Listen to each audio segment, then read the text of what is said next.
আরও একবার স্বাগত জানাচ্ছি আপনাদেরকে এই যাত্রায়। আজ আমরা জানব কিভাবে একটি ব্রিসেল ব্রাশ তৈরি করতে হয় এবং তা কিভাবে ব্যবহার করতে হয়। তাহলে চলুন শুরু করা যাক।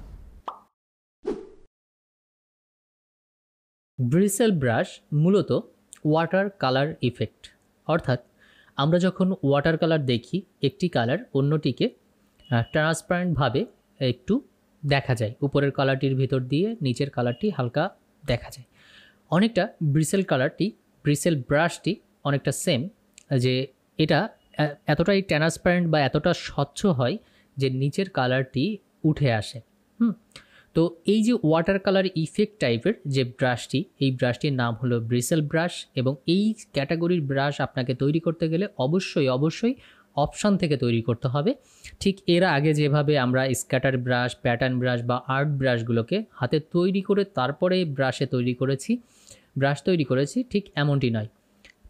আমরা ক্যালিওগ্রাফি ব্রাশটিকে যেভাবে অপশানে তৈরি করেছি, আমাদের ব্রিসেল ব্রাশটিও ঠিক একইভাবে অপশানেই তৈরি করতে হবে।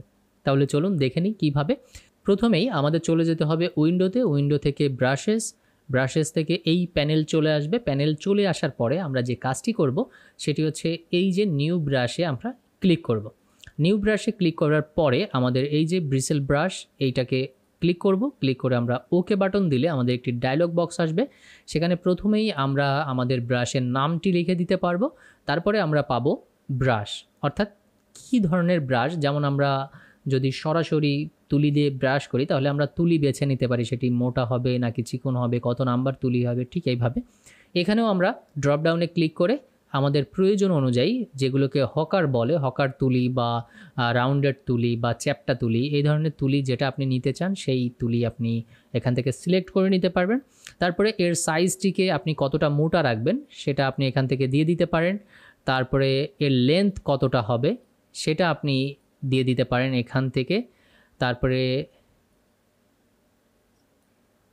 এটা কতটা ব্লেন্ডি হবে অথবা কতটা ক্লিয়ার হবে, হ্যাঁ সেই আর কি, সেটাকে আমরা এখান থেকে দেখুন। আমি যখন একদম নিয়ে যাচ্ছি তখন একদম স্ট্রং হয়ে যাচ্ছে, এবং যখন আমি ডান পাশের দিকে এর পার্সেন্টেজ বাড়াচ্ছি, হ্যাঁ, তো সেটা সফট হয়ে যাচ্ছে। এই বিষয়টিকে আমরা এখান থেকে কন্ট্রোল করতে পারি। তারপরে থিকনেসটিকে আমরা এখান থেকে কন্ট্রোল করতে পারি। থিকনেসটিকে আমরা এই যে কতটা গাঢ় এবং কতটা হালকা বা কতটা চ্যাপ্টা টাইপের থাকবে এটা। আচ্ছা, তারপরে অপাসিটিটিকে আমরা একটু রাখতে পারি যে কেমন ধরনের। আপনি যত অপাসিটি কমিয়ে রাখবেন তত বেশি কী হবে, এটা স্বচ্ছ হবে বা ট্রান্সপারেন্ট হবে। আচ্ছা, তারপরে শিফটনেসটিকে আমরা একটু চিকন হয়ে যাচ্ছে। স্টিফনেস আমাদের এখানে ঠিক এইভাবে কাজ করছে, অর্থাৎ সেটা একটু চিকন বা একটু যেটাকে বলে শিয়ারিং, সেইভাবে ইফেক্ট হয়ে আসছে। এবং এটা আবার আমরা যদি ডান পাশে যাই তাহলে থিকনেসটি আরও বেড়ে যাচ্ছে। এইভাবে করে আপনি আপনার ব্রাশটিকে যথারীতি সেটিং করে নিতে পারেন। সেটিং করার পরে আপনি এখানে ওকে দিয়ে দিলেন। ওকে দেওয়ার পরে দেখুন এখানে আপনার ব্রাশ চলে এসেছে। এইবার এটিও স্ট্রোক হিসেবে কাজ করে, প্রত্যেকটা ব্রাশই স্ট্রোক হিসেবে কাজ করে। আমরা এখান থেকে স্ট্রোক কালার যেটি নিব সেই কালার অনুযায়ী এখানে কালার হবে। ওকে, আমি এই ব্রাশ টুলটিকে সিলেক্ট করে নিলাম এবং এখান থেকে দেখুন এই ব্রাশটা দিয়ে দিলাম। এর একটা অনেক বড় একটা উদাহরণ আপনাদেরকে যদি দিই, তাহলে আপনারা যদি কখনো অ্যানিমেশন দেখে থাকেন তাহলে সেই বাড়িগুলো বা ক্যারেক্টারের পোশাকগুলো দিকে খেয়াল করে দেখবেন যে এই ব্রাশের মাধ্যমে সেখানে কি করে, একটু টোন তৈরি করে। ধরুন আমি এখানে এই টোনটি দিলাম, এখান থেকে আমি কালারটিকে আরেকটু ডার্ক করে নিলাম, ডার্ক করে নিয়ে বা আরেকটু ডার্ক করব, ওকে, ডার্ক করে নিয়ে আপনি এখানে দিলেন।